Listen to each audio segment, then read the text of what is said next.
Welcome to Midnight and Murder, a true crime series for sleeping, where true crime meets calm and mystery meets the mind at rest. Let's go. Story 1, The Angel of Death, Donald Harvey's Hospital Horror. In the quiet corridors of Cincinnati's Drake Memorial Hospital, patients arrived seeking healing and hope. They trusted the medical staff with their lives, never suspecting that death itself walked among them in scrubs and a kind smile. This is the chilling true story of Donald Harvey, a man who would become known as one of America's most prolific serial killers, claiming the lives of at least 37 people over the course of nearly 2 decades. Donald Harvey was born on April 15, 1952, in the small town of Boonville, Kentucky. His childhood was marked by dysfunction and violence. His father was an abusive alcoholic who regularly beat both Donald and his mother. The family lived in poverty, moving frequently between rundown homes and trailers. Young Donald found solace in small acts of cruelty toward animals, a disturbing pattern that would later escalate into something far more sinister. As a teenager, Harvey was sexually abused by an older neighbor, an experience that left him confused about his sexuality and filled with rage. He began experimenting with drugs and alcohol, trying to numb the pain of his traumatic upbringing. Despite these struggles, Harvey managed to graduate from high school, though his grades were poor and his attendance sporadic. In 1970, at the age of 18, Harvey enlisted in the Air Force, hoping military service would provide structure and direction to his troubled life. However, his time in the service was brief and unremarkable. He was discharged after just 9 months due to what military records described as a personality disorder. The rejection from the military only deepened Harvey's sense of inadequacy and resentment toward the world. After his discharge from the Air Force, Harvey drifted through various odd jobs before finding work as an orderly at Marymount Hospital in London, Kentucky in 1970. It was here that Harvey discovered something unsettling about himself. He was fascinated by death and dying. He spent extra time in the rooms of terminal patients, ostensibly offering comfort. But in reality, he was studying their final moments with an almost scientific curiosity. Harvey's supervisors noted his dedication to working with the most critically ill patients. They praised his willingness to take on difficult assignments and his apparent compassion for those nearing death. What they didn't realize was that Harvey had begun to see himself as an agent of mercy, believing he could decide when someone's suffering should end. His first confirmed victim was Logan Evans, a stroke patient who had been slowly recovering at Marymount. On the night shift, when fewer staff members were around, Harvey entered Evans's room with a pillow. He later claimed that Evans was suffering and that he was simply putting him out of his misery. The death was ruled natural, as stroke patients often succumb to complications. Harvey felt a rush of power and purpose that he had never experienced before. Over the next several months at Marymount, Harvey killed at least a dozen patients. His methods were subtle and difficult to detect. He would smother patients with pillows, inject air into their IV lines causing fatal air embolisms, or simply turn off life support equipment when no one was watching. Each death appeared to be from natural causes or medical complications. Harvey's colleagues continued to see him as a dedicated healthcare worker. He volunteered for extra shifts, especially night shifts when supervision was minimal. He had a gentle bedside manner with patients and their families, offering comfort and reassurance during difficult times. His supervisors wrote glowing reviews, praising his commitment to patient care. But Harvey's killing spree at Marymount came to an abrupt end when he was caught stealing medical supplies and petty cash from patients' rooms. While the hospital suspected him of theft, they had no idea about the murders. Harvey was quietly dismissed in 1971 to avoid scandal, and the hospital provided him with a neutral reference letter. After losing his job at Marymount, Harvey moved to Cincinnati, Ohio, where he found work as an orderly at the Cincinnati Veterans Administration Medical Center. The change of location did nothing to curb his murderous impulses. If anything, the larger hospital with its more chaotic environment provided even better opportunities for Harvey to kill undetected. At the VA hospital, Harvey refined his techniques. He learned about various medications and their lethal doses. He discovered that small amounts of certain drugs could cause heart attacks or a respiratory failure that would appear natural, especially in elderly or chronically ill patients. He began carrying a small medical kit with syringes and various substances, which he would use when the opportunity arose. Harvey's victims at the VA hospital were primarily elderly veterans who were already seriously ill. He would enter their rooms during quiet periods and administer fatal injections of insulin, potassium chloride, or other substances. The deaths were attributed to the patient's underlying conditions, and Harvey continued to be viewed as a compassionate caregiver who was simply unlucky to lose so many patients under his care. During his time at the VA hospital, Harvey also began killing people outside of his workplace. He murdered several of his roommates and lovers, using poison to make their deaths appear accidental or due to natural causes. These murders were more personal, often motivated by arguments over money, relationships, or simply Harvey's growing need to exert control over life and death. In 1975, Harvey left the VA hospital and took a position at Drake Memorial Hospital, also in Cincinnati. It was here that his killing would reach its peak and where he would ultimately be caught. Drake Memorial was a smaller facility that specialized in treating critically ill and terminal patients, making it the perfect hunting ground for Harvey. At Drake Memorial, Harvey was known as a model employee. He worked primarily night shifts and was trusted to care for the hospital's most vulnerable patients. His supervisors praised his ability to provide comfort to dying patients and their families. What they didn't know was that Harvey was often the cause of that dying. Harvey's methods at Drake Memorial became increasingly sophisticated. He had learned to use a variety of substances that could cause death while appearing to be natural medical events. He would inject patients with cyanide, arsenic, or rat poison. He became expert at timing his attacks when other staff members were busy elsewhere, and he was skilled at appearing grief-stricken when a patient under his care died. One of Harvey's most chilling characteristics was his ability to comfort the families of his victims.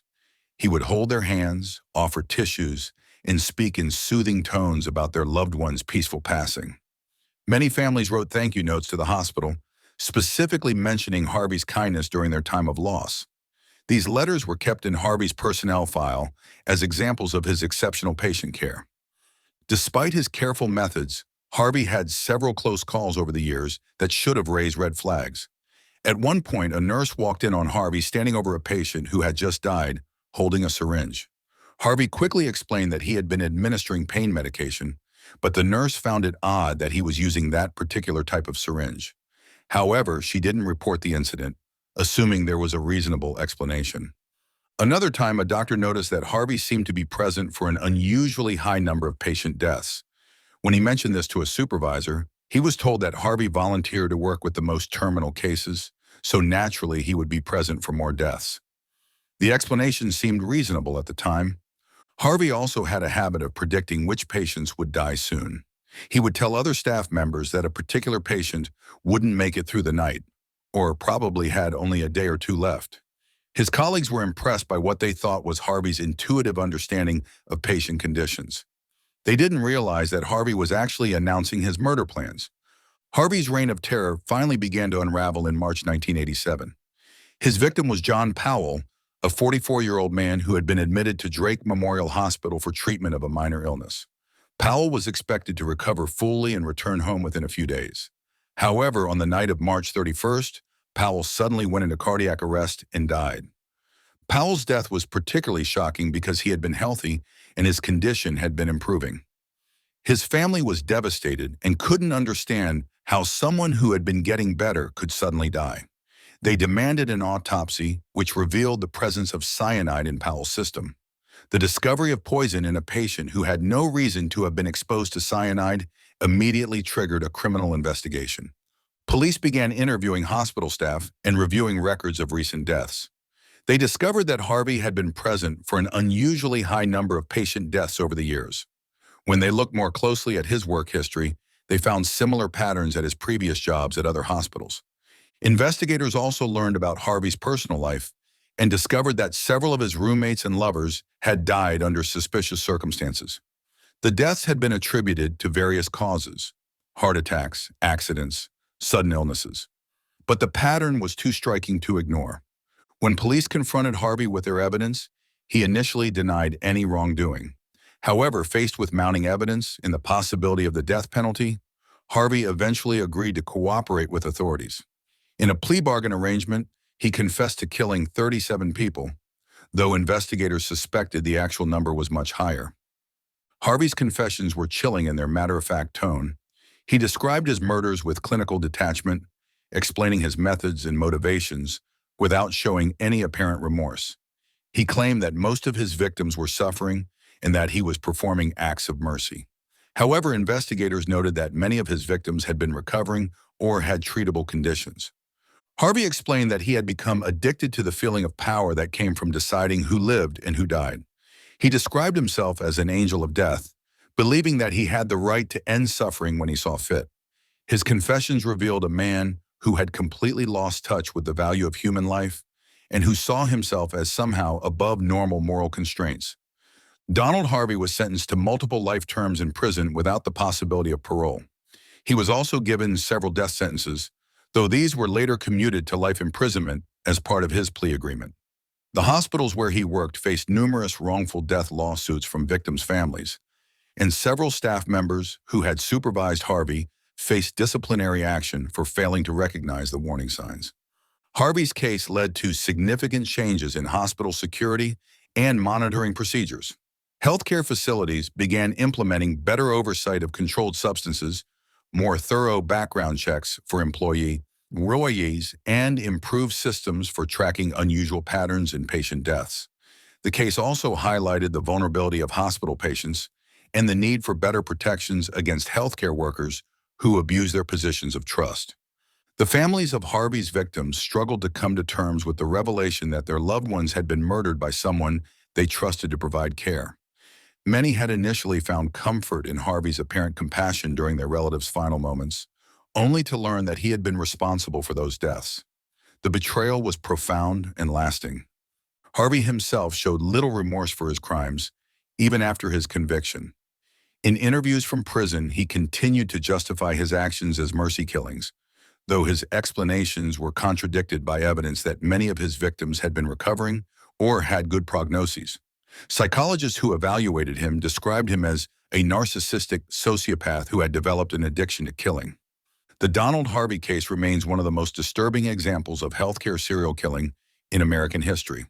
His ability to murder dozens of people while maintaining the trust and respect of his colleagues and supervisors demonstrated how effective psychological manipulation can be when combined with a position of authority and trust.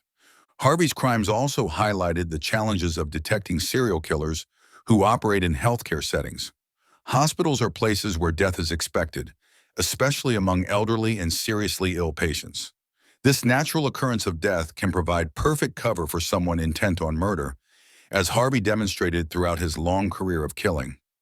The case continues to be studied by law enforcement professionals, healthcare administrators, and criminal psychologists as an example of how institutional failures and personal pathology can combine to create opportunities for mass murder.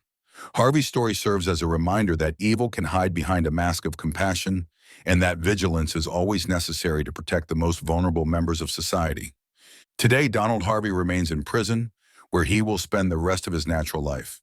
His victims are remembered by their families as beloved parents, spouses, children, and friends whose lives were cut short by a man they trusted with their care.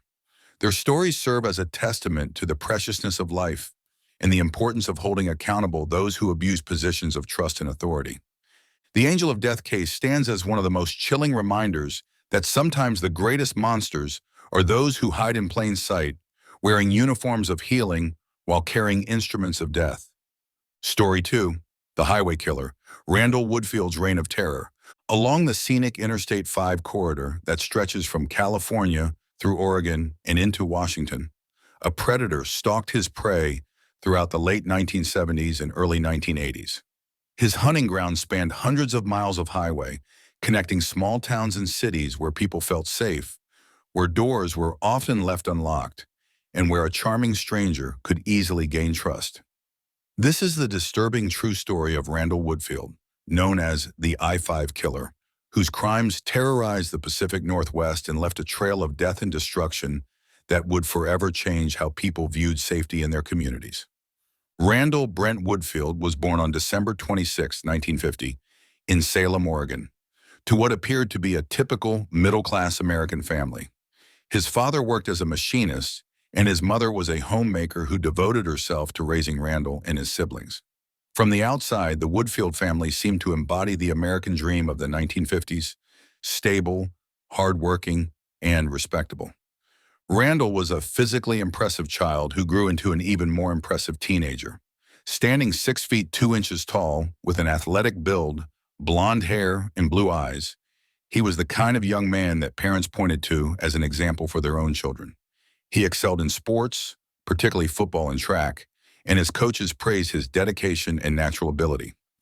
At Aloha High School in Beaverton, Oregon, Woodfield was a star athlete who seemed destined for greatness.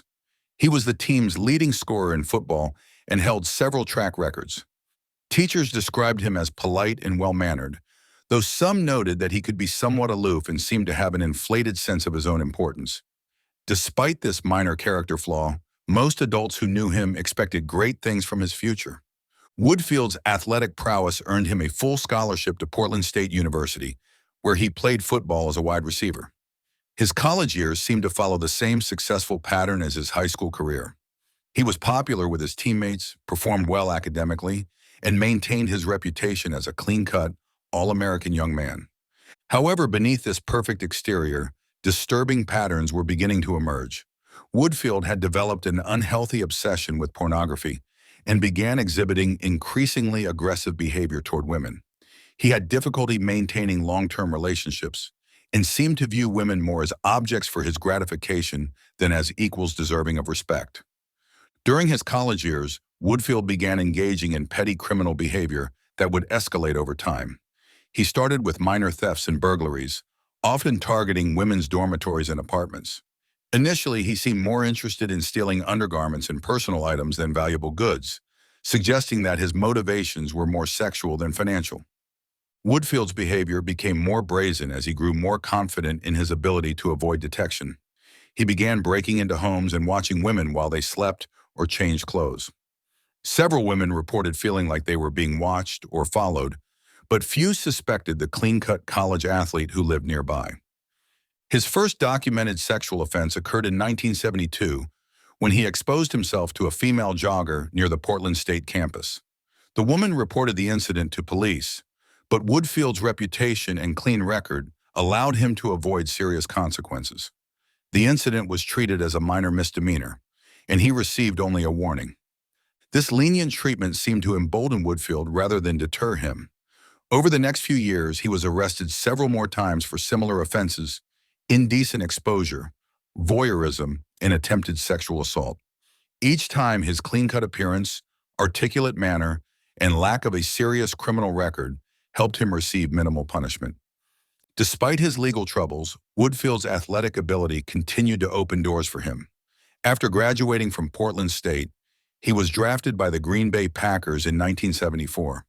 For a brief moment, it seemed like professional football might provide the structure and purpose that could redirect his life in a positive direction. However, Woodfield's NFL career was short-lived. During training camp, he was arrested for indecent exposure in a Green Bay park. The incident made local news and embarrassed the organization. The Packers quickly released him, citing character concerns and the need to maintain the team's reputation. The failure to succeed in professional football was a devastating blow to Woodfield's ego and self-image. He had defined himself largely through his athletic achievements, and the loss of this identity seemed to accelerate his descent into more serious criminal behavior. Friends and family members later noted that he became increasingly bitter and resentful after his NFL dreams ended. Returning to Oregon, Woodfield took a job as a bartender while attempting to figure out his next steps. The job gave him access to alcohol and put him in contact with many women, both factors that would contribute to his escalating criminal behavior. He began using his charm and good looks to lure women into vulnerable situations.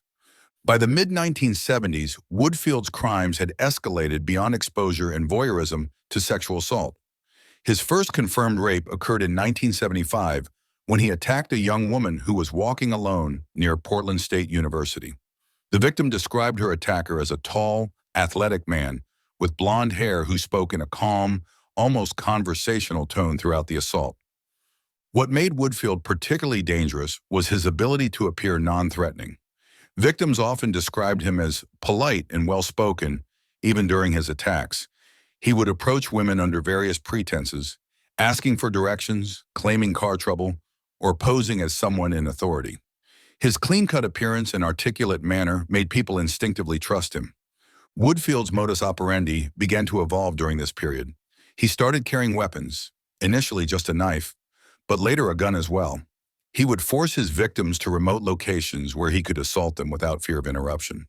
After the attacks, he would often steal items from his victims, particularly jewelry and undergarments, which he kept as trophies. The geographical scope of his crimes also began to expand. Rather than limiting himself to the Portland area, Woodfield began traveling throughout Oregon and into neighboring states. He seemed to understand instinctively that moving between jurisdictions would make it harder for law enforcement to connect his crimes and identify him as a suspect. The I-5 corridor becomes a hunting ground. In the late 1970s, Woodfield discovered that Interstate 5 provided the perfect hunting ground for his increasingly violent crimes. The highway connected numerous small towns and cities, each with its own police force that rarely communicated with neighboring jurisdictions about minor crimes. He could commit an assault in one town and be hundreds of miles away before the crime was even reported. Woodfield's crimes along the I-5 corridor followed a consistent pattern.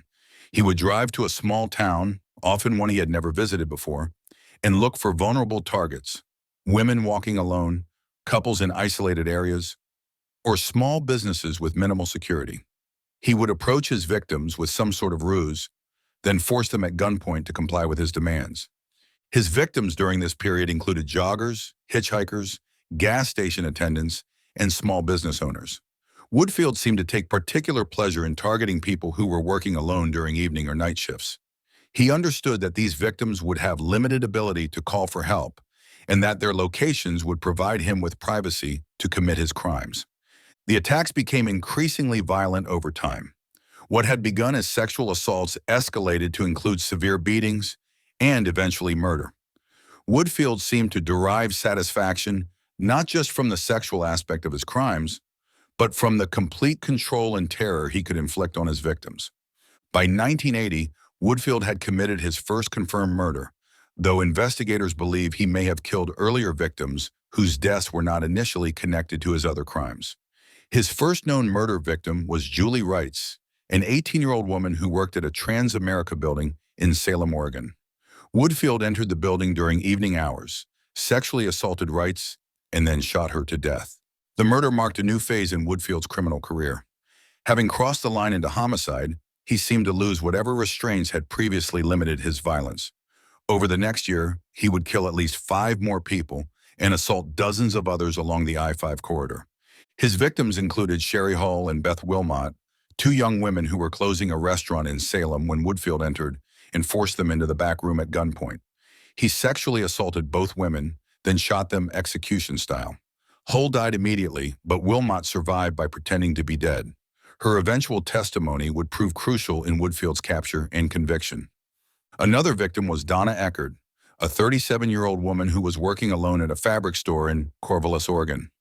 Woodfield entered the store just before closing time, forced Eckert to the back room, sexually assaulted her, and then beat her to death with a hammer.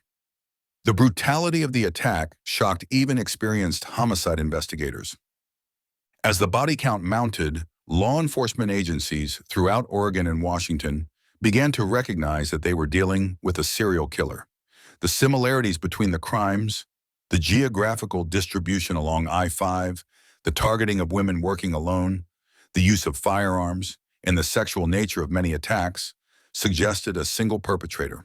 The investigation was complicated by jurisdictional issues and the limited communication technology of the early 1980s. Police departments in different cities and counties had difficulty sharing information quickly, which allowed Woodfield to continue operating with relative impunity. However, dedicated investigators began building a comprehensive database of all potentially related crimes. The breakthrough came when investigators started looking for suspects who fit a specific profile. Tall, athletic, well-spoken men with histories of sexual offenses who had access to vehicles and could travel freely throughout the region. Woodfield's name appeared on several lists of potential suspects, but his clean-cut appearance and articulate manner initially made him seem like an unlikely candidate. The investigation gained momentum when Beth Wilmot, the survivor of the Salem restaurant shooting, was able to provide a detailed description of her attacker.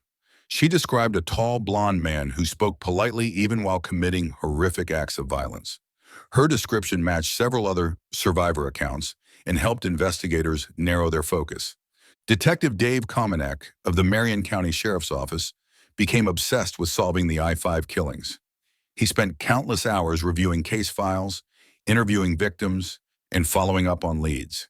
His persistence eventually led him to focus on Randall Woodfield as a prime suspect. Komanek discovered that Woodfield's known whereabouts coincided with many of the I-5 attacks. The former football player's work schedule as a bartender gave him flexible hours and the freedom to travel. More importantly, his history of sexual offenses and his physical description matched witness accounts from multiple crime scenes. The detective began building a comprehensive case against Woodfield.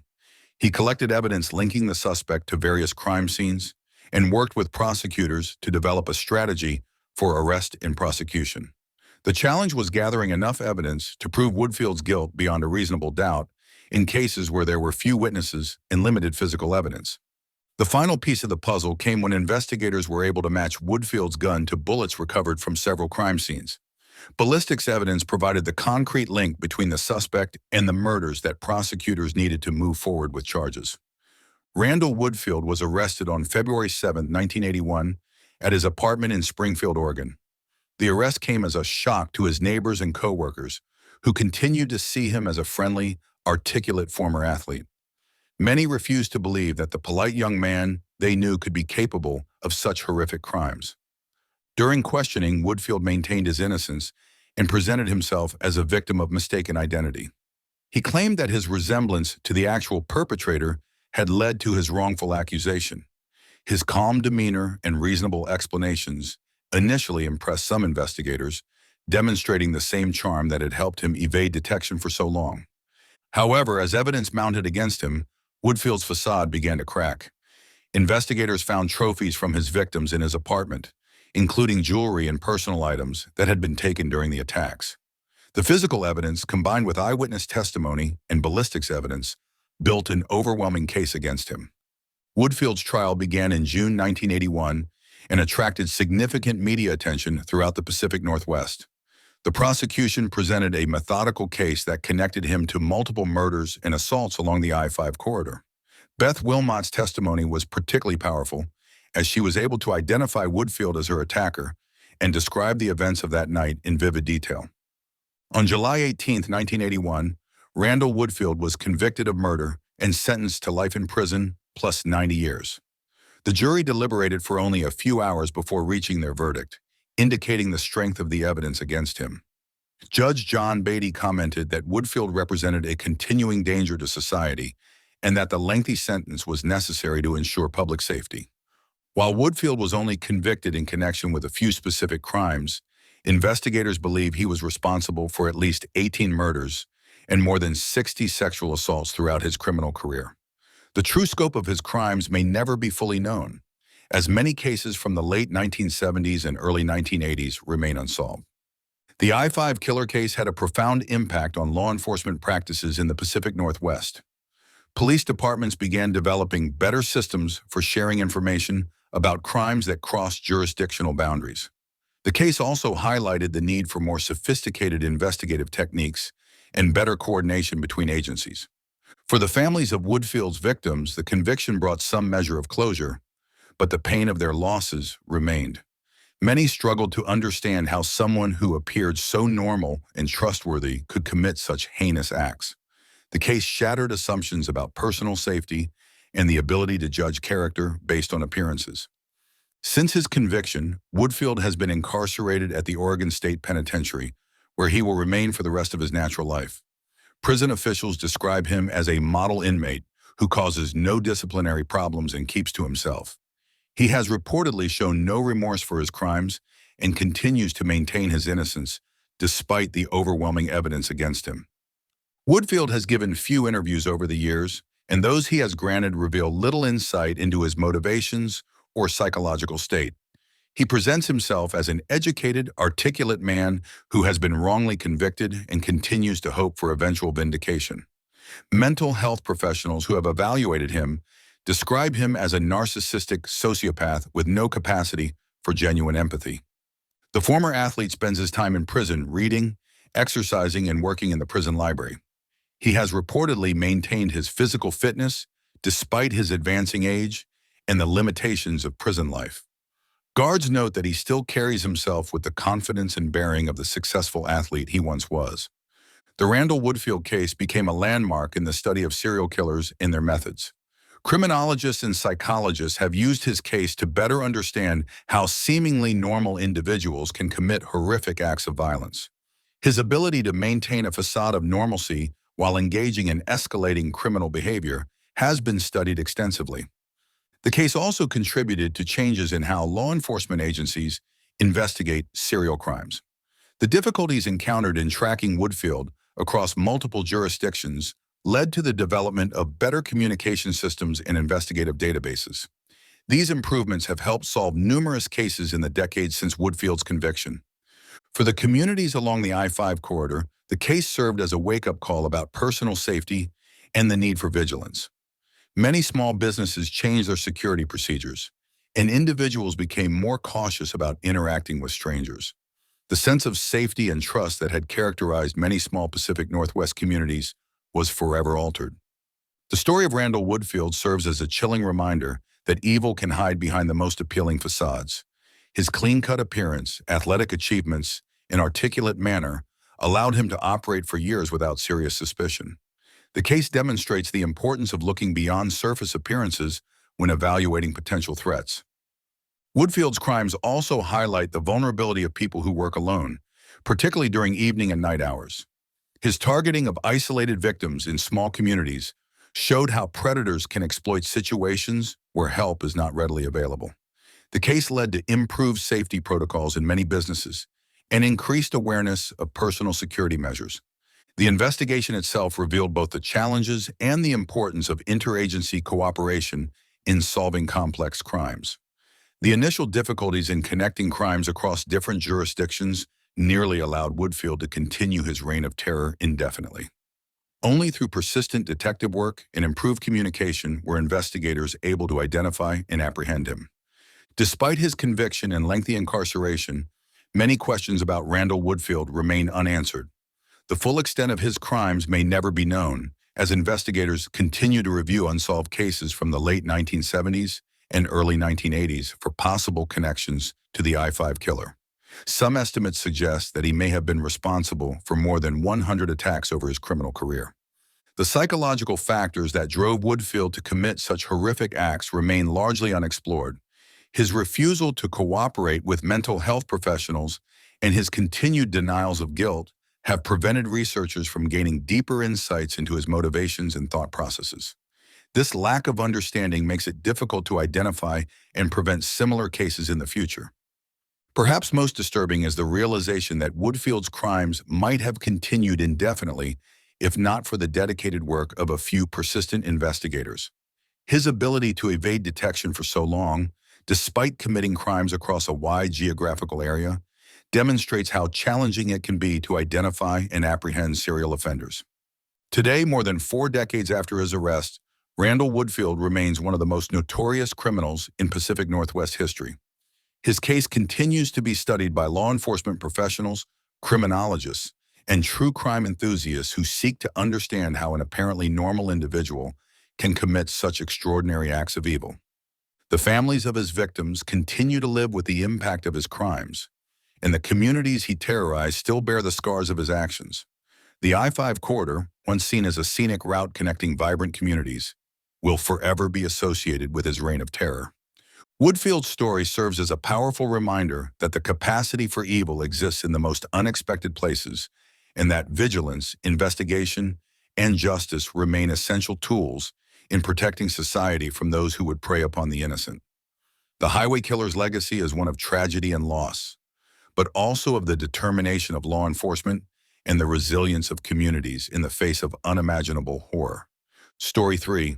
The Scorecard Killer, Randy Kraft's California Nightmare. In the sun-soaked landscape of Southern California during the 1970s and 1980s, where dreams came to chase fame and fortune, a nightmare lurked on the highways and in the bars. Young men would disappear into the night, their bodies later found dumped along roadsides, bearing signs of unspeakable torture. For over a decade, this predator moved through Orange County and beyond, leaving behind a trail of death that would eventually encompass at least 65 victims. This is the disturbing true story of Randy Stephen Kraft, known as the Scorecard Killer, whose methodical approach to murder and his chilling record-keeping would make him one of America's most prolific serial killers. Randy Stephen Kraft was born on March 19, 1945, in Long Beach, California, into what appeared to be a typical middle-class American family. His father, Harold, worked as a machinist at McDonnell Douglas, while his mother, Opal, was a homemaker who devoted herself to raising Randy and his three siblings. The Kraft household was strict but not abusive, with parents who emphasized education, hard work, and traditional values. From an early age, Randy displayed exceptional intelligence and academic ability. He was a voracious reader who excelled in school and showed particular aptitude for mathematics and science. Teachers consistently praised his analytical mind and his ability to solve complex problems with apparent ease. However, even as a child, there were subtle signs that something was different about Randy. Classmates and neighbors often described him as aloof and somewhat arrogant. He had few close friendships and seemed to prefer solitary activities to group interactions. His superior intelligence made him feel superior to his peers, and he often displayed a condescending attitude toward those he considered intellectually inferior. Despite these personality quirks, most adults who knew him expected great things from his future. During his teenage years at Claremont High School, Randy's academic excellence continued, but his social isolation became more pronounced. He was not interested in typical teenage activities like sports or dating, preferring instead to focus on his studies and personal interests. His classmates found him strange and difficult to relate to, though none suspected the dark thoughts that were beginning to form in his mind. It was during high school that Randy began to realize his homosexual orientation, a discovery that created significant internal conflict given the social attitudes of the 1950s and early 1960s. Rather than seeking support or understanding, he internalized his feelings and began to develop a complex relationship with his sexuality that would later manifest in his crimes. Randy's academic excellence earned him admission to Claremont Men's College, where he pursued a degree in economics. His college years were marked by continued academic success, but also by increasing social isolation and the development of concerning behaviors. He lived alone in a small apartment and rarely participated in campus social activities. During his sophomore year, Randy had his first homosexual encounter, an experience that was both liberating and deeply troubling for him. The rigid moral framework of his upbringing clashed with his natural desires, creating psychological turmoil that he was unable or unwilling to address through healthy means.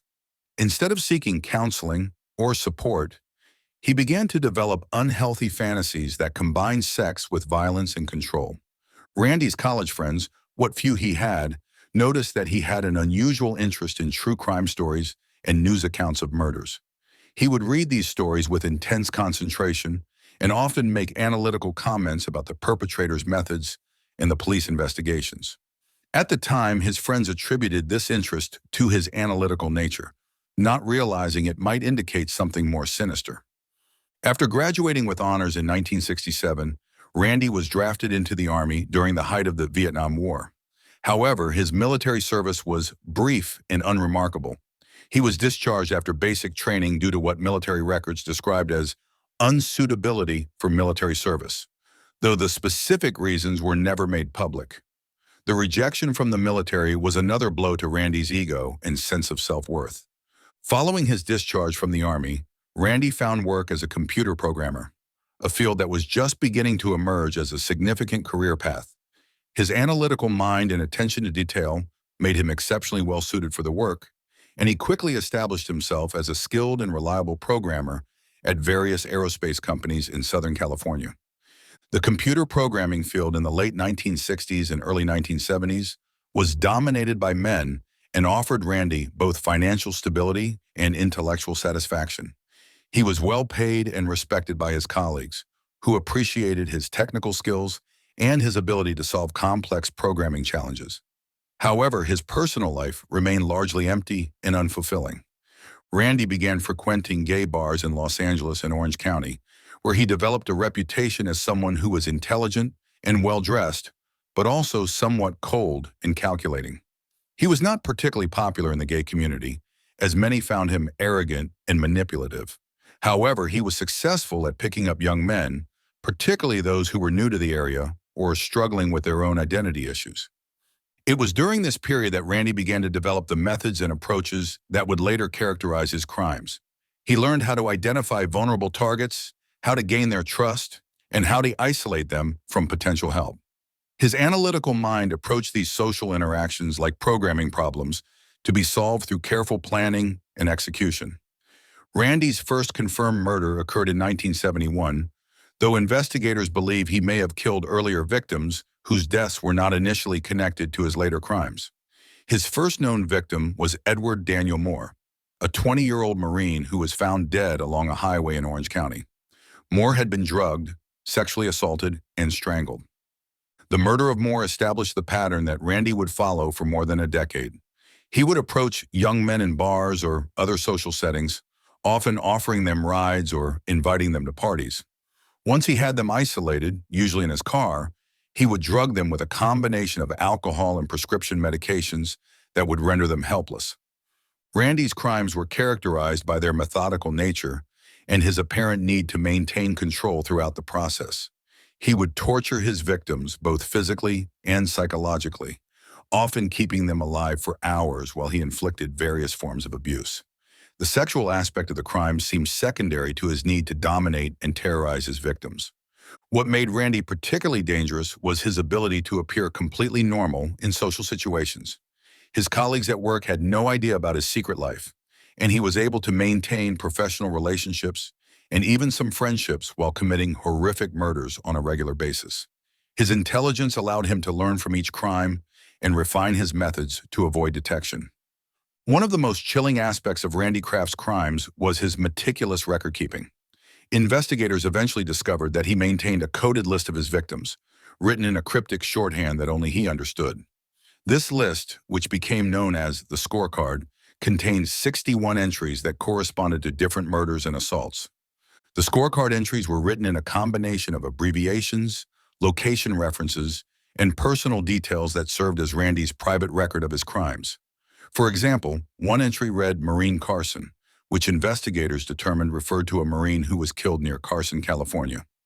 Another entry, Stable Baved, referred to a victim found near a stable who had been bound with rope. Randy's need to keep score of his crimes revealed the competitive and analytical nature of his personality. He approached murder like a game or intellectual challenge, keeping track of his accomplishments with the same attention to detail he brought to his programming work. The scorecard also suggested that he took pride in his ability to kill without being caught and saw each successful murder as evidence of his superiority over law enforcement. The discovery of the scorecard would later prove crucial in connecting Randy to numerous unsolved murders throughout California and beyond. Investigators spent years decoding the entries and matching them to known victims, a process that revealed the true scope of his crimes and helped bring closure to many families who had never known what happened to their loved ones. Randy Kraft's victims were predominantly young men between the ages of 18 and 35, though he occasionally targeted older individuals. Many were Marines stationed at Camp Pendleton or other military installations in Southern California. Others were college students, hitchhikers, or young men who were new to the area and lacked strong social connections. The victims came from all walks of life, but shared certain characteristics that made them attractive targets for Randy. They were often alone, intoxicated, or in vulnerable situations where they might accept help from a stranger. Many were struggling with their sexual identity or were going through difficult periods in their lives, making them more susceptible to Randy's manipulations. Randy's method of selecting victims was coldly calculated. He would spend time in bars and other social venues, carefully observing potential targets and assessing their vulnerability. He looked for signs that someone was isolated, troubled, or likely to trust a well-dressed, articulate stranger who offered friendship or assistance. The murders themselves were characterized by extreme brutality and sadistic torture. Randy would drug his victims to render them helpless, then subject them to hours of physical and psychological abuse. He used various instruments of torture and seemed to derive satisfaction from their fear and suffering. Many victims showed signs of being burned, cut, or beaten before finally being killed. The bodies were typically dumped along remote highways or in isolated areas throughout Southern California. Randy seemed to take particular pleasure in placing the bodies where they would be discovered by unsuspecting travelers, adding an element of psychological terrorism to his crimes that extended beyond his immediate victims. Throughout his years of killing, Randy maintained an outwardly normal life that provided perfect cover for his criminal activities. He continued working as a computer programmer and was regarded as a reliable and competent employee. His supervisors had no reason to suspect that their mild-mannered programmer was leading a secret life as one of California's most prolific serial killers. Randy lived with his longtime companion, Jeff Seelig, in a comfortable home in Long Beach. Seelig later claimed that he had no knowledge of Randy's crimes and was shocked to learn of his arrest. However, investigators found it difficult to believe that someone living so closely with Randy could have been completely unaware of his nocturnal activities and frequent absences. The relationship with Seelig provided Randy with an element of respectability and helped deflect suspicion from his activities. To neighbors and acquaintances, they appeared to be a stable, long-term couple who lived quiet, unremarkable lives. Randy was known to be somewhat antisocial, but this was attributed to his intellectual nature rather than any criminal tendencies. Randy's ability to compartmentalize his life was remarkable even by the standards of serial killers. He could commit horrific acts of torture and murder on a weekend, then return to work on Monday morning and perform his job with complete professionalism. His colleagues never noticed any changes in his behavior or demeanor that might have suggested he was living a double life. The investigation into what would eventually be recognized as Randy Kraft's crimes began in the mid-1970s when law enforcement agencies in Southern California started noticing similarities between a series of unsolved murders. The victims were all young men who had been drugged, tortured, and dumped along highways, and the geographic pattern suggested a single perpetrator who was mobile and methodical. Detective Jim Sidebotham of the Orange County Sheriff's Department became the lead investigator on what was initially called the Freeway Killer case. Sidebotham was an experienced homicide detective who quickly recognized that they were dealing with a serial killer of unusual intelligence and organization. The careful disposal of bodies and the apparent effort to avoid leaving evidence suggested someone with knowledge of police procedures. The investigation was complicated by jurisdictional issues, as the crime spanned multiple counties and even crossed state lines. Different law enforcement agencies had different pieces of the puzzle, but no one had the complete picture. Sidebotham worked tirelessly to coordinate information sharing between agencies and to develop a comprehensive understanding of the case. As the investigation progressed, a profile of the killer began to emerge. He was likely an intelligent, organized individual who had access to vehicles and could move freely throughout the region. He was probably homosexual and had knowledge of the gay community that allowed him to identify and approach victims. Most importantly, he was someone who could blend into normal society without arousing suspicion. The breakthrough in the case came on May 14, 1983, when California Highway Patrol officers noticed a Toyota Celica being driven erratically on the San Diego freeway. When they pulled the car over, they found Randy Kraft behind the wheel with an unconscious passenger, Terry Gambrell, who appeared to have been drugged. Gambrell was still alive but barely conscious and showed signs of having been tortured. The officers immediately suspected foul play and arrested Randy on suspicion of drugging and assaulting Gambrell. A search of his car revealed a virtual torture chamber with restraints, drugs, and various instruments that could be used to inflict pain. The discovery confirmed that they had caught a dangerous predator in the act of committing a crime. Randy initially tried to maintain his innocence, claiming that Gambrell was simply a friend who had passed out from drinking too much alcohol. However, medical tests revealed that Gambrell had been drugged with a combination of alcohol and prescription medications that would have been lethal in a slightly higher dose.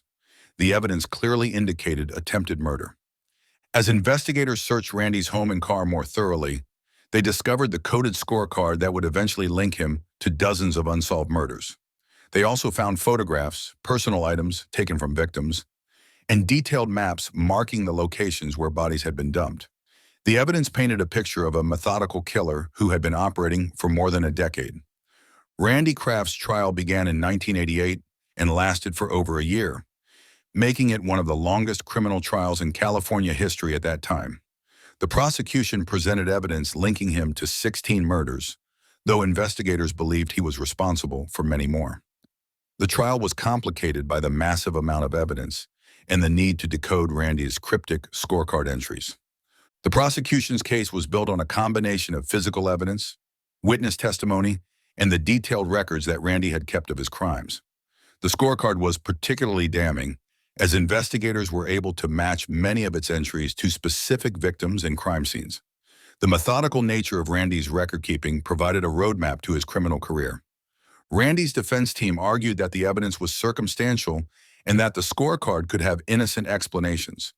They suggested that their client was being framed or that the murders were committed by someone else who had planted evidence in Randy's possession. However, the sheer volume of evidence and the detailed nature of the scorecard made these arguments difficult to sustain. Throughout the trial, Randy maintained a calm, analytical demeanor that chilled observers. He showed no emotion when testimony described the torture and murder of his victims, and he seemed more interested in the legal proceedings than in the human cost of his crimes. His behavior reinforced the prosecution's portrayal of him as a cold, calculating killer without remorse. The jury deliberated for several days before finding Randy guilty on all counts. The verdict was not surprising given the overwhelming evidence, but it brought some measure of closure to the families of victims who had waited years for justice. Randy was sentenced to death and was sent to San Quentin State Prison to await execution. Randy Kraft has spent over 3 decades on death row at San Quentin, where he continues to maintain his innocence despite the overwhelming evidence against him.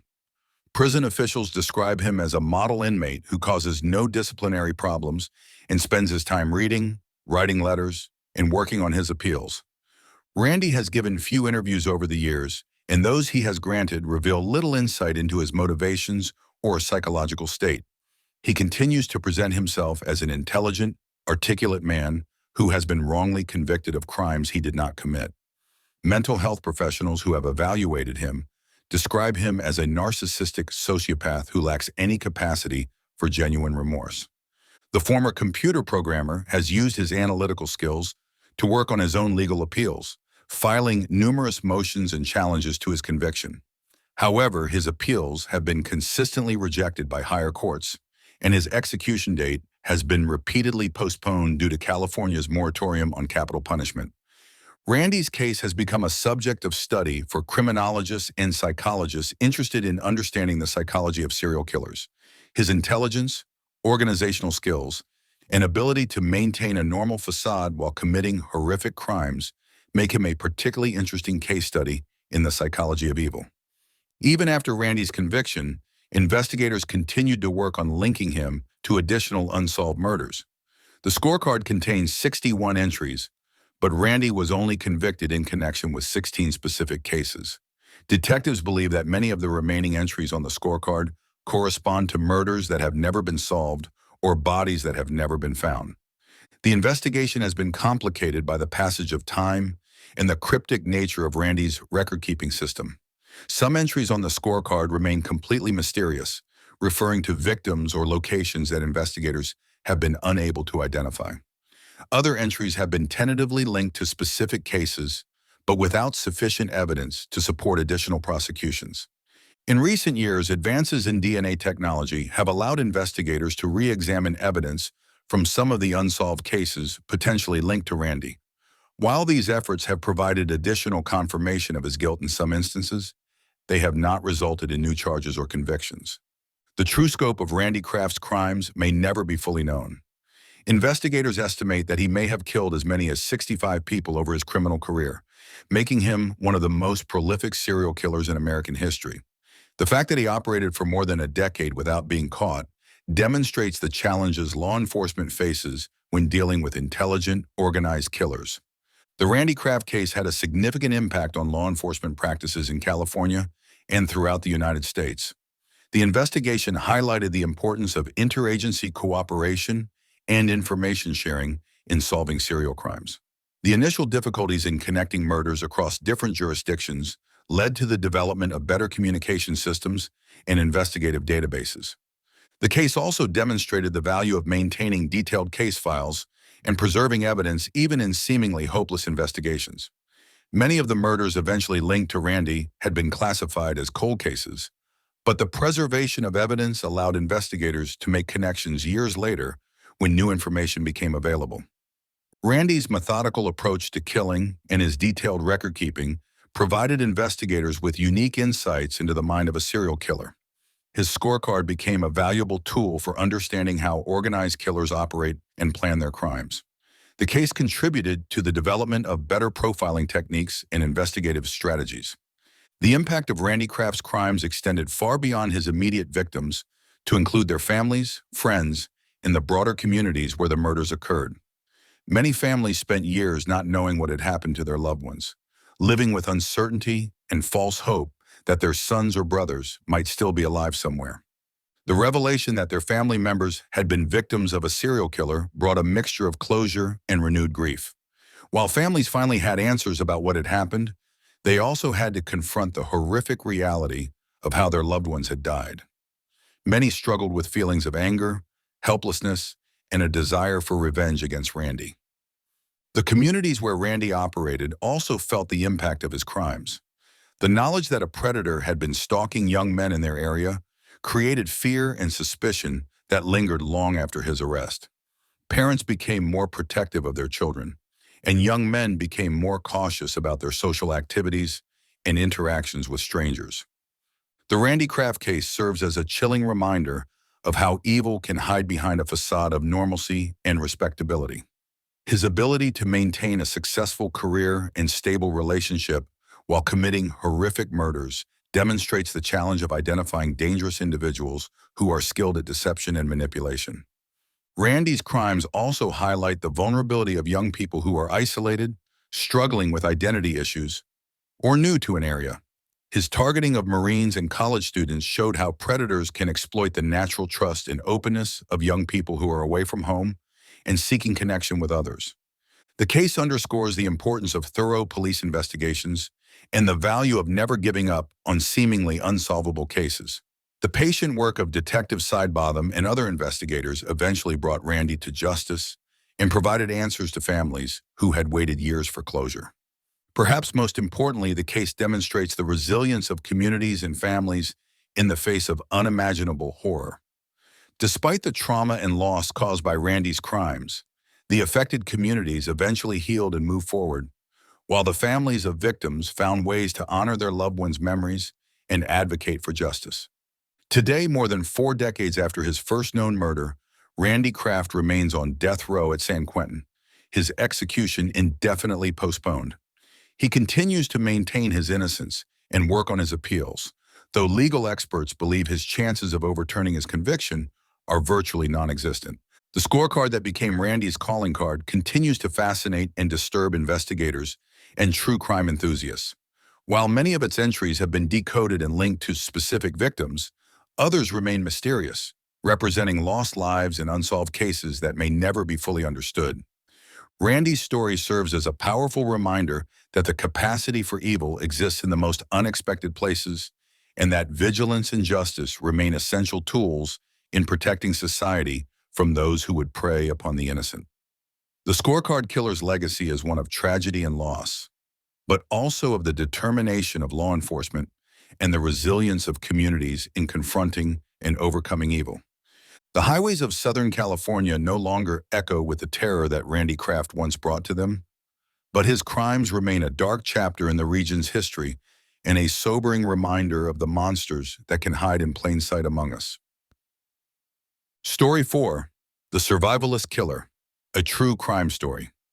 The morning mist clung to the towering pines of the Olympic Peninsula like a shroud, obscuring the dense Washington wilderness, where civilization seemed to end and something far more primitive began. It was here in the remote forest between Port Angeles and the Canadian border that one of America's most elusive killers would earn his terrifying reputation.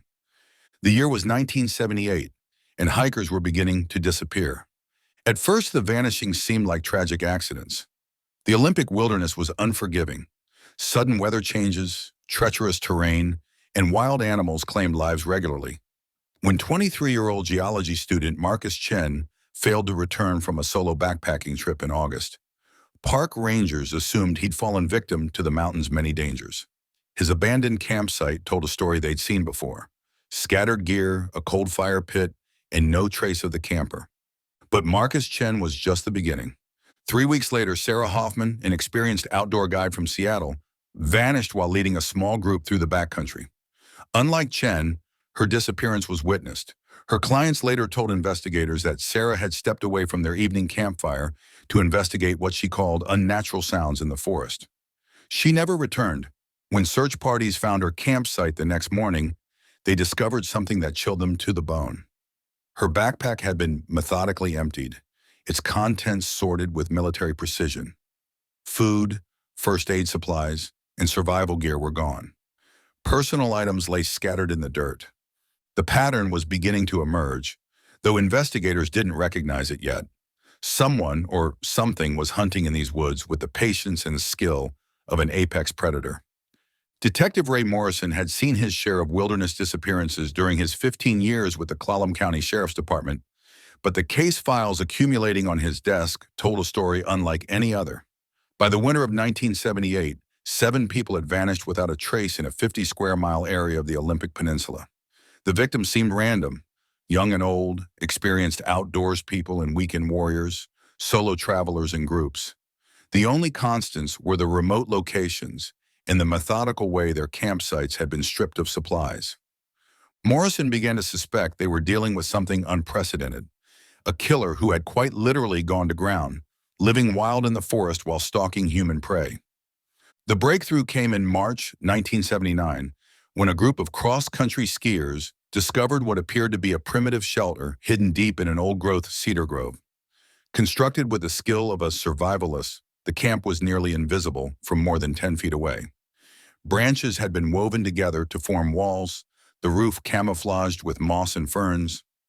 Inside, investigators found a horror museum of personal effects from the missing hikers: wallets, watches, camping gear, and most disturbingly, Polaroid photographs of the victims taken moments before their deaths. The photos revealed the killer's method with chilling clarity. Each victim had been systematically hunted, tracked through the wilderness like an animal. The images showed their growing terror as they realized they were being stalked, their desperate attempts to escape, and finally, their capture. But the killer's face never appeared in the photographs. He remained a phantom, documenting his crimes while staying forever in the shadows. Local newspapers dubbed him the survivalist killer, and the name stuck. Here was a predator who had abandoned civilization entirely, using military survival techniques to live off the land while feeding a darker hunger for human prey. He knew these forests better than any park ranger, could move through them without leaving a trace, and seemed to possess an almost supernatural ability to track and corner his victims. Dr. Elena Vasquez, a criminal psychologist brought in to consult on the case, had studied serial killers for over a decade, but the survivalists presented unique challenges. Most serial killers operated within society, maintaining jobs, relationships, and normal facades while pursuing their deadly obsessions. The survivalists had rejected all of that, choosing instead to become something almost inhuman: a creature of the wilderness who saw other humans as nothing more than prey. He's created his own ecosystem, Dr. Vasquez explained to the task force assembled to hunt him. In his mind, he's become the apex predator of this environment. The forest is his territory, and anyone who enters becomes fair game. This isn't just murder. It's predation in its purest form. The psychological profile that emerged painted a picture of a killer unlike any other in American criminal history. Military training seemed likely, given his survival skills and tactical approach. He was probably middle-aged, with extensive outdoor experience gained over years, or possibly decades. Most chillingly, he appeared to have no desire to return to civilization. Unlike other serial killers who craved recognition or interaction with society, the survivalist had found perfect contentment in his role as a forest phantom. Evidence suggested he had been living wild for several years before beginning his killing spree, perfecting his skills and establishing multiple camps throughout the region. He moved between these locations with the seasonal patterns of a migratory animal, always staying ahead of search parties, always maintaining the advantage of superior knowledge of the terrain. By the summer of 1979, the Olympic Peninsula had acquired a sinister reputation. Tourism plummeted as word spread about the survivalist killer. Experienced hikers spoke in whispers about the feeling of being watched on remote trails, of finding disturbed campsites that might have been abandoned by previous victims or prepared by the killer himself.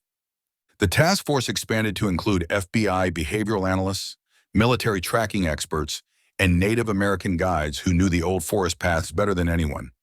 They established a sophisticated surveillance network using motion sensors, camera traps, and regular patrols to monitor the most isolated areas. Still, the killer remained elusive. The few witnesses who had encountered him and lived described a figure that seemed more myth than man. A backpacker named Tom Bradley claimed to have seen the survivalist watching his camp from across a ravine one evening in July. He was completely still, Bradley remembered, just standing there in the trees like he was part of them. When I looked again 5 minutes later, he was gone. I packed up that night and hiked out in the dark. These sightings painted a picture of someone who had mastered the art of becoming invisible in plain sight. Witnesses described a tall, lean figure dressed in earth-tone clothing that seemed to blend seamlessly with the forest environment. His face was always obscured by distance, shadow, or deliberately applied camouflage. Some reported seeing him at impossible distances through dense forest, as if he possessed senses beyond normal human ability. The case that would ultimately lead to the survivalist's downfall began like all the others. Jennifer Walsh, a 28-year-old photographer from Portland, had come to the Olympics to capture images of the old-growth forest for a nature magazine. She was experienced, well-equipped, and cautious, everything previous victims had been. On her third day in the wilderness, Jennifer noticed signs that someone had been in her campsite while she was away photographing a nearby waterfall. Small things, barely perceptible. A rock moved from one place to another, a stick placed across a trail that hadn't been there before. The faint impression of a boot print in soft earth. Her survival instincts, honed by years of solo wilderness travel, screamed danger. Instead of dismissing these signs as paranoia, Jennifer made a decision that saved her life. She abandoned her planned route and struck out cross-country toward the nearest road, moving only during daylight hours and sleeping in concealed positions. For 3 days, she played a deadly game of cat and mouse through the forest, knowing she was being hunted, but never seeing her pursuer. On the 4th day, exhausted and nearly out of food, Jennifer made a critical error. She used an established trail, hoping to make better time towards safety. It was exactly the mistake the survivalist had been waiting for. The attack came at dusk in a small clearing where Jennifer had stopped to rest. She heard the whisper of movement through ferns and turned to see a figure emerging from the forest like something from a nightmare. Tall and gaunt, with long hair and beard darkened by dirt and camouflage paint, he moved with the fluid grace of a predator closing in for the kill. But Jennifer Walsh was not like the previous victims. A former college athlete who had maintained her physical conditioning through years of outdoor adventure, she fought back with desperate strength. When the survivalist lunged for her, expecting the paralyzed terror he had seen in so many others, Jennifer met him with a hiking boot to the solar plexus and a camera flash directly in his night-adapted eyes. The brief struggle that followed left both combatants injured, but Jennifer managed to break free and flee into the darkness. Behind her, she could hear the survivalist crashing through the underbrush in pursuit, his earlier stealth abandoned in favor of speed. The chase continued through the night, a terrifying game of pursuit through terrain that seemed designed for ambushes and dead ends. Jennifer's escape and the detailed descriptions she provided gave investigators their first real look at their quarry. The survivalist, she reported, appeared to be in his 40s, with the lean, weathered build of someone who had lived hard in the wilderness for years. His clothing was a patchwork of military surplus and items clearly taken from victims. A hiking jacket here, a pair of boots there, creating a macabre collection of trophies. Most disturbing was his behavior during the attack. Jennifer described a man who seemed to have forgotten how to be human, moving with animal-like fluidity and making sounds that were more growl than speech. His eyes, she told investigators, there was nothing human left in them. He looked at me the way a wolf looks at a deer. The description matched reports from other witnesses who had glimpsed the survivalist over the months of terror. Here was a man who had not just rejected civilization, but had actively transformed himself into something primitive and predatory. The psychological implications were staggering. a serial killer who had literally devolved into a feral state while maintaining enough intelligence to evade capture for years. Armed with Jennifer's detailed account of the attack location, search teams converged on the area. They found signs of the struggle, blood on the trees where both combatants had been injured, and most importantly, a clear trail leading deeper into the wilderness. For the first time since the killings began, they had fresh tracks to follow. Chapter 7, Into the Heart of Darkness.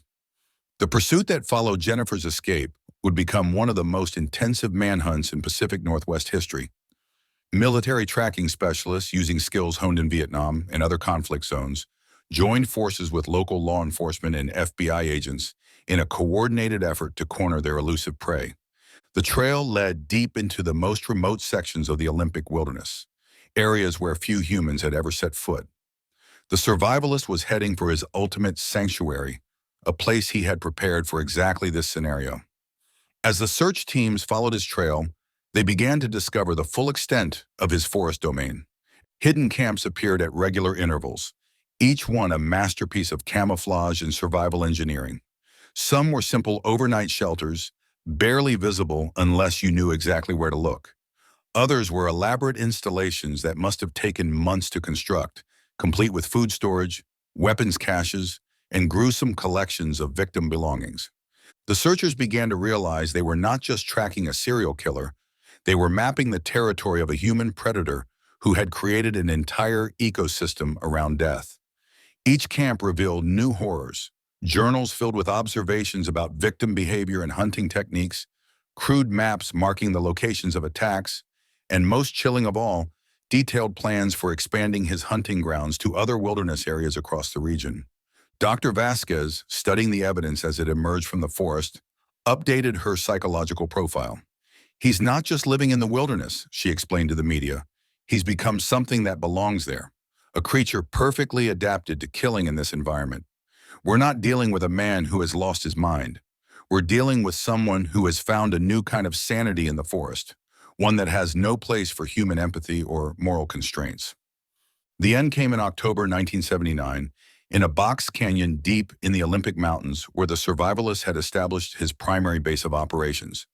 The location was a fortress carved from the living rock, accessible only by a narrow trail that could be easily defended by a single person. He had chosen well. This was where he intended to make his last stand. The search team that finally cornered him included Detective Morrison, FBI agent Sarah Chen, no relation to the first victim, and Tommy Clearwater, a Quinault tribal tracker whose knowledge of the old forest ways proved invaluable in the final pursuit. They found his main camp just as the first snows of winter began to fall, transforming the forest into a crystalline maze of white and shadow. The camp itself was a monument to madness and survival skill combined. Constructed over what appeared to be several years, it included multiple structures hidden among the rocks and trees, sleeping areas, food storage, workshops where he had crafted primitive weapons, and most disturbing of all, a gallery where he had displayed trophies from his victims, arranged with ritualistic precision. The survivalist himself was waiting for them, positioned on a rocky outcrop that commanded a view of all approaches to his sanctuary. He had not tried to flee when he realized the search teams had found his trail. Instead, he had prepared for a final confrontation, arming himself with a collection of weapons that ranged from military firearms, clearly stolen from victim camps, to crude spears and knives he had crafted himself. The standoff lasted 3 hours. Negotiators tried to establish communication, but the man who had once been human enough to live among society was long gone. He responded to their calls with sounds that might have been words, but seemed more like the vocalizations of a wild animal defending its territory. When the end came, it was swift and violent. The survivalist, perhaps realizing that capture would mean a return to the civilization he had rejected so completely, made a final charge from his position. He moved through the forest with the fluid grace witnesses had described, covering impossible ground in seconds, forcing the officers to defend themselves. The gunshots that ended his reign of terror echoed through the canyon like thunder, disturbing the natural silence that had hidden his crimes for so long. When the teams reached his body, they found a man so transformed by years of wilderness living that he was barely recognizable as human. Gaunt, scarred, and marked by the kind of weathering that comes from complete exposure to the elements. The investigation that followed the survivalist's death revealed the full scope of his crimes. Evidence found in his various camps linked him conclusively to 11 murders, though investigators suspected the actual number was higher. Some victims had never been reported missing, their disappearances attributed to the normal dangers of wilderness travel.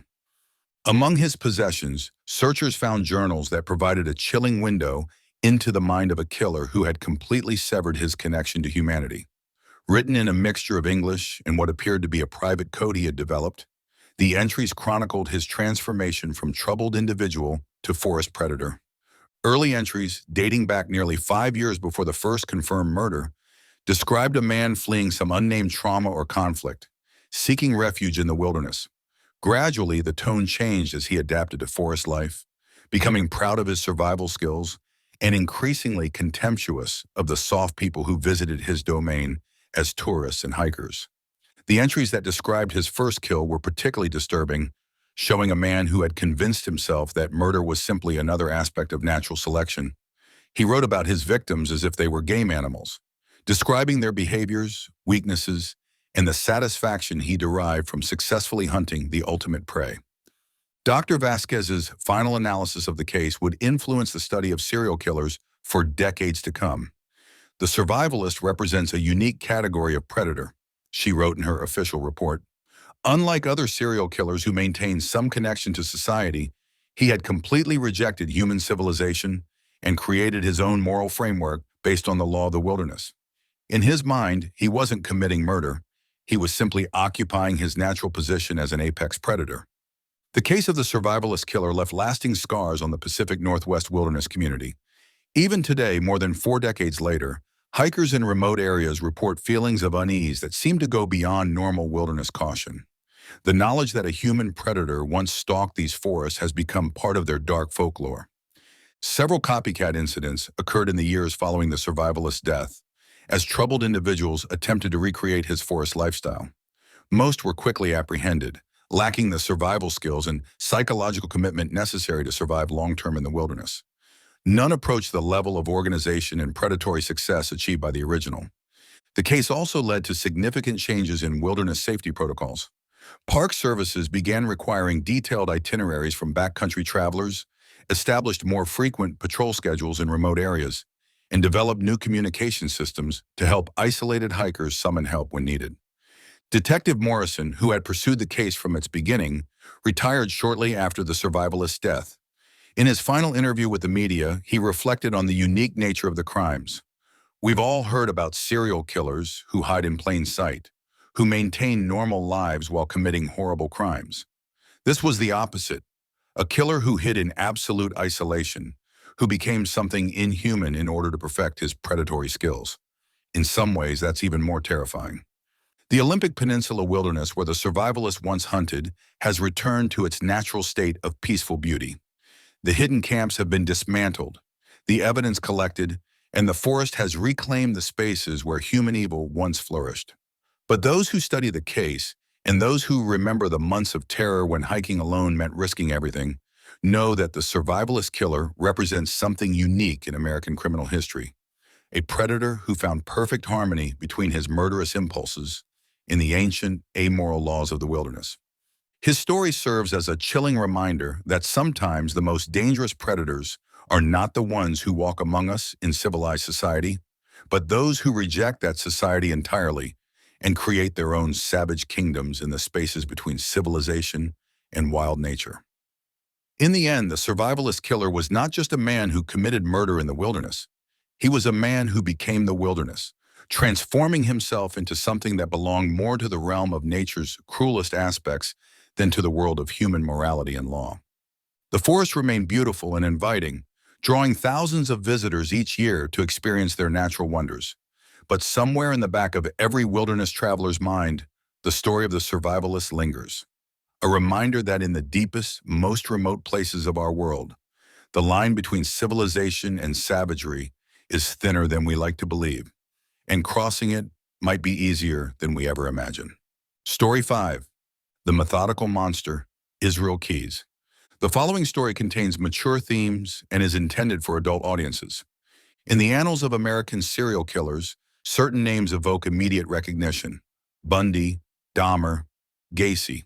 But there's one name that should terrify us more than all the others combined, precisely because so few people know it: Israel Keyes. Unlike the impulsive killers who dominated headlines, Keyes was something far more sinister: a methodical predator who spent over a decade perfecting the art of undetectable murder. The story begins not with a crime, but with a disappearance that seemed impossible to solve. On February 1st, 2012, 18-year-old Samantha Koenig vanished from a coffee stand in Anchorage, Alaska. She had been working alone at the Common Grounds Coffee Kiosk, a small wooden structure in a busy parking lot. Security cameras captured her serving customers throughout the evening, smiling and chatting as she prepared drinks in the warmly lit booth. Then at 8 o'clock, the cameras recorded something that defied explanation. A figure approached the stand from the shadows beyond the parking lot's edge. Within minutes, both the figure and Samantha had vanished, leaving behind only an empty coffee stand with its lights still on and the register missing $40. What investigators didn't know was that they were dealing with a killer unlike any they had encountered before. Israel Keyes wasn't just a murderer. He was a student of murder, someone who had spent years studying how to kill without leaving traces, how to move across the country without being detected, and how to select victims in ways that would never connect back to him. The Samantha Koenig case would eventually unravel one of the most sophisticated serial killing operations in American history, revealing a predator who had turned murder into a science and traveled thousands of miles to claim victims in a methodical campaign of terror that spanned over a decade. Israel Keyes was born in 1978 in Richmond, Utah, into a family that existed on the fringes of mainstream society. His parents were deeply religious, following a fundamentalist Christian sect that rejected many aspects of modern life. The family lived without electricity or running water, homeschooled their children, and moved frequently to avoid what they saw as the corrupting influences of contemporary culture. From an early age, Keyes displayed the warning signs that criminologists now recognize as precursors to violent behavior. He tortured animals, starting with cats and progressing to larger creatures. His siblings later recalled finding mutilated animals around their property, killed with a precision that seemed to indicate not just cruelty, but experimentation. As a teenager, Keyes began to rebel against his family's strict religious beliefs, but not in the typical ways most adolescents express their independence. Instead, he became fascinated with Satanism and Nazi ideology, drawn to belief systems that celebrated power over others and the rejection of conventional morality. He collected books about serial killers and studied their methods with the dedication of a graduate student. At 18, Keyes joined the Army, serving from 1998 to 2001. Military service provided him with crucial skills that would later serve his murderous purposes: weapons training, survival techniques, and most importantly, discipline and patience. His fellow soldiers remembered him as competent but distant, someone who followed orders perfectly but never formed close friendships. After his discharge, Keyes settled in Anchorage, Alaska, where he established what appeared to be a normal life. He started a construction business, had a daughter with his girlfriend, and became known in his community as a reliable contractor who could handle everything from home renovations to complex commercial projects. To his neighbors and clients, he seemed like an ordinary man living an ordinary life. But this facade of normalcy was carefully constructed to hide something monstrous. Behind the scenes, Keyes was developing what he called his methods: elaborate systems for selecting, stalking, and killing victims while avoiding detection. What made Israel Keyes different from other serial killers was his approach to murder as a logistical challenge. While most serial killers operated within familiar geographic areas and followed recognizable patterns, Keyes designed his crimes to be completely random and geographically scattered. His method was diabolically simple. He would travel to distant cities, sometimes flying but more often driving for days, and select victims based purely on opportunity rather than type.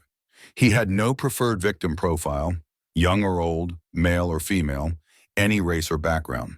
The only criteria were vulnerability and isolation.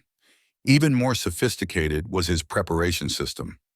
Years before committing murders, Keyes would travel around the country burying what he called kill kits, containers filled with weapons, tools, cash, and other supplies needed to commit and escape from crimes. These caches were buried in locations he could easily access later, often in remote wilderness areas or abandoned properties. When he decided to kill, Keyes would fly or drive to a city where he had previously buried supplies, retrieve his kit, and begin surveillance for suitable victims. He would spend days or even weeks studying potential targets, learning their routines and identifying moments of vulnerability. Only when he was completely confident in his plan would he strike. After committing a murder, Keyes would dispose of evidence using predetermined methods, return his unused supplies to their hiding places, and travel home by routes that avoided detection. He paid for everything in cash, used fake identification when necessary, and never communicated electronically about his crimes. The result was a series of murders that appeared completely unconnected. Victims disappeared in different states, killed by different methods, with no apparent links between them. For over a decade, Keyes moved across the American landscape like a ghost, leaving a trail of unexplained disappearances and unsolved murders. By the time of his capture, investigators believe Israel Keyes had murdered at least 11 people, though he hinted at many more. The victims they could definitively link to him painted a picture of his terrifying efficiency and complete lack of preference in choosing targets. In 2005, Keyes murdered Bill and Lorraine Currier in Essex, Vermont. The elderly couple was chosen purely because they lived in an isolated house that Keyes had identified during surveillance trips. He broke into their home, disabled them with restraints, and forced them into his rented car. Their bodies were never found, but Keyes later led investigators to the lake where he had disposed of them through holes cut in the winter ice. The Currier murders demonstrated Keyes' evolution as a killer. He had planned every aspect of the crime months in advance, including the exact method of body disposal. He even researched the seasonal patterns of the lake to ensure that the bodies would sink to depths where they were unlikely ever to be recovered. Other victims included teenagers, young adults, and middle-aged individuals across multiple states. Each murder was planned with the same meticulous attention to detail, and each was designed to appear completely unrelated to the others. Keyes would sometimes drive over 1,000 miles to commit a single murder, then return home and resume his normal life as if nothing had happened. What made these crimes even more chilling was the randomness of victim selection. Unlike serial killers who targeted specific types of people, Keyes chose victims based purely on opportunity and vulnerability. This meant that virtually anyone could become his target. The only protection was to never be alone and vulnerable in a place where Keyes happened to be hunting. Between murders, Keyes lived the life of a devoted father and successful businessman. His girlfriend had no idea about his secret activities, and his daughter knew him only as a loving parent who took her on camping trips and helped with her homework. The compartmentalization was so complete that even people who knew him well found it impossible to believe the truth when it was revealed. For over a decade, Israel Keyes committed what appeared to be perfect crimes. His victims seemed to vanish into thin air, leaving behind no clues that could connect their disappearances to a single perpetrator. Law enforcement agencies in different states investigated separate cases, never realizing they were dealing with a coordinated campaign of murder. The mistake that finally brought Keyes down was almost trivial in comparison to his usual meticulous planning. When he kidnapped Samantha Koenig from the Anchorage coffee stand, he deviated from his established pattern of killing victims far from home. Perhaps he had grown overconfident, or perhaps the opportunity was simply too tempting to resist. But for the first time in his career, Keyes committed murder on his home territory. After killing Samantha, Keyes made another uncharacteristic error. He decided to profit from the crime. Using her debit card and forcing her to provide the PIN before her death, he began making withdrawals from her account. Each transaction was recorded by bank cameras, and each use of the card created a digital trail that investigators could follow. The FBI's investigation into Samantha's disappearance initially focused on conventional suspects, ex-boyfriends, co-workers, known criminals in the area. But the debit card transactions painted a different picture. Someone was using Samantha's card in a pattern that suggested they were traveling, making withdrawals in different cities across the American Southwest. Even more puzzling was the timing of the transactions. The card was first used several weeks after Samantha's disappearance, suggesting that whoever had it had waited before beginning to access her account. This delay indicated a level of planning and patience that ruled out most typical kidnapping scenarios.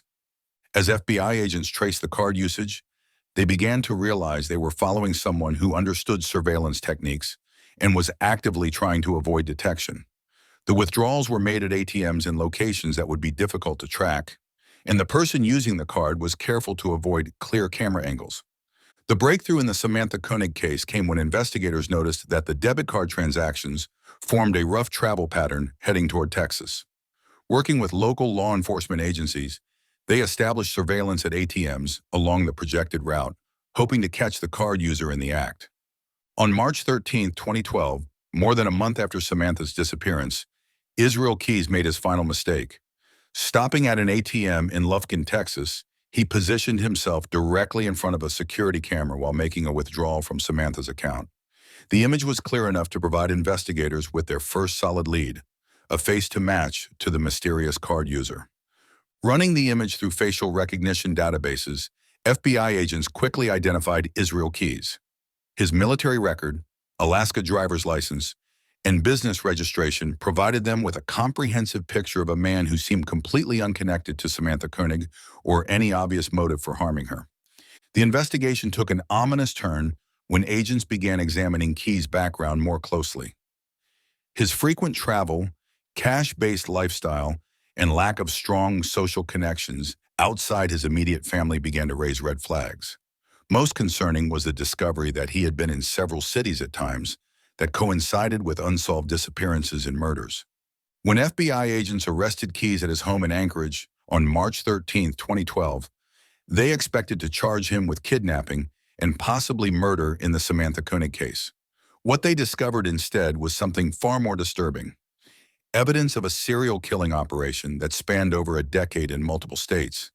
In Keys' home and storage facilities, investigators found maps with locations marked in red, photographs of unidentified locations that appeared to be surveillance targets, and most chillingly, a collection of fake identification documents and large amounts of cash stored in unusual locations. Israel Keys was not like other serial killers when it came to confession. Many killers, once caught, seem eager to discuss their crimes, either to boast about their cleverness or to gain attention and notoriety. Keys was different. He viewed his arrest as a business setback and approached the interrogation process with the same methodical planning he had applied to his murders. FBI Special Agent Jolene Godin led the interrogation team, and she quickly realized that conventional interview techniques would not work with Keys.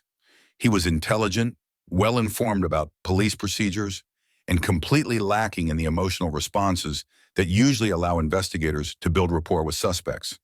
Instead of denying his crimes, Keys treated the interrogation as a negotiation. He was willing to provide information about his murders, but only in exchange for guarantees that certain details would not be made public and that his family would be protected from media attention. He was particularly concerned that his daughter never learned the truth about his activities. Over the course of several months, Keys gradually revealed the scope of his crimes. He described his kill kit system, his victim selection process, and the geographic range of his activities. What emerged was a picture of systematic murder on a scale that few investigators had ever encountered. Keys estimated that he had killed at least 11 people, though he hinted that the actual number might be higher. He had committed murders in Alaska, Vermont, New York, Texas, and several other states. His victims ranged in age from teenagers to elderly adults, and included both men and women from various ethnic backgrounds. What made the interrogation even more disturbing was Keys' complete lack of remorse or emotional connection to his crimes. He discussed murder the way a businessman might discuss quarterly sales figures, focusing on logistics and efficiency rather than the human impact of his actions. During his months in custody, Israel Keys provided investigators with insights into the psychology of a methodical killer. Unlike the impulsive murderers who dominated media coverage, Keys had approached killing as a long-term project, something to be perfected through practice and planning. He explained that he had spent years studying other serial killers, not out of admiration, but to learn from their mistakes. He was particularly critical of killers who had been caught due to patterns in their victim selection or geographic focus. His entire methodology was designed to avoid the errors that had brought down other serial killers. Keys described his kill kits as insurance policies, resources that allowed him to commit crimes spontaneously while maintaining operational security. He had buried dozens of these caches across the country, some of which were never recovered even after his death. Each kit contained everything needed for a complete murder cycle: weapons, restraints, body disposal tools, changes of clothing, and cash for expenses. The planning process for each murder could take months or even years. Keyes would identify potential target areas during business trips or vacations, bury supply caches, and conduct preliminary surveillance. Only when he was confident that he could execute a perfect crime would he return to actually commit murder. Between killings, Keyes lived what he considered a normal life. He was devoted to his daughter, maintained his business, and participated in community activities. The compartmentalization was so complete that he claimed never to think about his crimes while living his daily life. This ability to separate his murderous activities from his family life was perhaps the most chilling aspect of Keyes' psychology. He saw no contradiction between being a loving father and a methodical killer, viewing them as completely separate aspects of his existence. As the interrogation process continued, investigators realized that Israel Keyes was holding back information about his most significant crimes. He had admitted to 11 murders, but his travel patterns and financial records suggested many more opportunities for violence. Most frustratingly, he refused to provide locations for most of his victims' remains, leaving families without closure and investigators without crucial evidence. Keyes seemed to view the information he possessed as his final form of power. He could choose what to reveal and what to take to his grave, maintaining control even from his jail cell. He appeared to take satisfaction in knowing that investigators would never solve all the cases connected to his crimes. The negotiations became increasingly frustrating for law enforcement. Keyes would provide tantalizing hints about additional victims, describe general geographic areas where he had committed crimes, but refused to give specific details that would allow for recovery of remains or confirmation of murders. He was particularly secretive about what investigators believed might be his earliest crimes. Evidence suggested that Keyes might have begun killing as early as 1996, when he was just 18 years old, but he refused to discuss this period of his life in any detail. The psychological evaluation conducted during his incarceration revealed a man with no diagnosable mental illness, but with a complete absence of empathy or human connection. Unlike many serial killers who showed signs of childhood trauma or psychological disorders, Keyes appeared to have chosen evil as a rational decision rather than being driven to it by compulsion or illness. On December 2, 2012, Israel Keyes was found dead in his cell at the Anchorage Correctional Complex. He had committed suicide using a razor blade in bedsheets, ending his life before he could be tried for his crimes or provide complete information about his victims. His death came as a shock to investigators who had been making progress in their interrogations. In his final weeks, Keyes had begun to show signs of wanting to reveal more information about his crimes, possibly motivated by a desire to ensure his story would be told accurately after his death. Found in his cell were several pages of handwritten notes that appeared to be the beginning of a comprehensive confession. The fragments provided additional details about his methodology and hinted at crimes that had never been connected to him. But the suicide had cut short what might have been a complete revelation of one of the most extensive serial killing operations in American history. The investigation into Keyes' crimes continued long after his death. FBI agents traveled across the country, attempting to match unsolved disappearances and murders to his known travel patterns. They recovered several of his kill kits from locations he had described, each one containing evidence of his meticulous planning and preparation. Families of missing persons contacted investigators, hoping to learn whether their loved ones had been victims of Keyes. In some cases, travel records and timeline analysis suggested possible connections. But without Keyes' cooperation, many questions remained unanswered. The Israel Keyes case fundamentally changed how law enforcement approaches serial killer investigations. His methodology had exploited a critical weakness in the American criminal justice system: the lack of coordination between different jurisdictions and the tendency to investigate crimes as isolated incidents, rather than parts of larger patterns. In response to the lessons learned from the Keyes investigation, the FBI established new protocols for sharing information about unsolved murders and disappearances. The VICAP database was expanded and improved to better identify connections between crimes committed in different states and at different times. The case also highlighted the vulnerability of American society to methodical predators. Keyes had demonstrated that someone with sufficient planning and patience could commit murders across the country while avoiding detection for over a decade. The randomness of his victim selection meant that anyone could become a target, making traditional personal safety strategies less effective. For criminologists and behavioral analysts, Keyes represented a new category of serial killer, one who killed not out of compulsion or fantasy, but as a form of recreational activity that he had perfected through years of practice. This cold, calculating approach to murder was more disturbing to many experts than the crimes of killers driven by obvious mental illness or traumatic backgrounds. The families of Keyes' victims were left with a particularly cruel legacy. Unlike cases where killers eventually reveal the locations of remains or provide closure through detailed confessions, many of Keyes' victims were never found. Parents, siblings, and children were left forever wondering about the final moments of their loved ones' lives. More than a decade after Israel Keyes' death, investigators continue to work on cases that might be connected to his crimes. The FBI maintains a task force dedicated to following up on leads and attempting to match unsolved cases to his known activities and travel patterns. The true scope of Keyes' crimes may never be known. His claim of 11 victims was almost certainly an underestimate, and his travel records suggest opportunities for many more murders than he admitted to.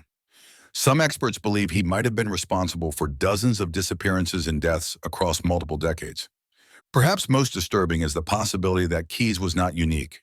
His methods were not based on supernatural abilities or rare psychological conditions, but on patience, planning, and a willingness to travel long distances to commit crimes. The techniques he developed could potentially be replicated by other methodical predators. The case also raised questions about how many other serial killers might be operating using similar methods. The traditional law enforcement approach of looking for patterns and connections between victims would be useless against killers who deliberately avoided creating such patterns. Israel Keyes proved that the popular image of serial killers as disorganized, compulsive individuals driven by psychological disorders was dangerously incomplete. He demonstrated that some killers could be methodical, organized, and completely rational in their approach to murder, making them far more difficult to detect and stop. His story serves as a chilling reminder that evil can wear the mask of normalcy, that the most dangerous predators might be those who appear most ordinary, and that in our connected but anonymous modern world, anyone could become the victim of someone they have never met and never wronged. Someone who kills not from passion or mental illness, but simply because they have chosen murder as their hobby. The name Israel Keyes should be remembered not just as another entry in the catalog of American serial killers, but as a warning about the kind of predator our society might produce when methodical intelligence is combined with complete moral emptiness. He was the serial killer perfected, stripped of the obvious warning signs and dramatic behaviors that had made previous killers detectable. In many ways, he represented the evolution of evil itself, adapted to thrive in modern America while leaving barely a trace of its passing. So close your eyes, let the hush of the night wrap around you, and know this: some stories don't end. They drift. They dream. They wait for you to listen again. Good night.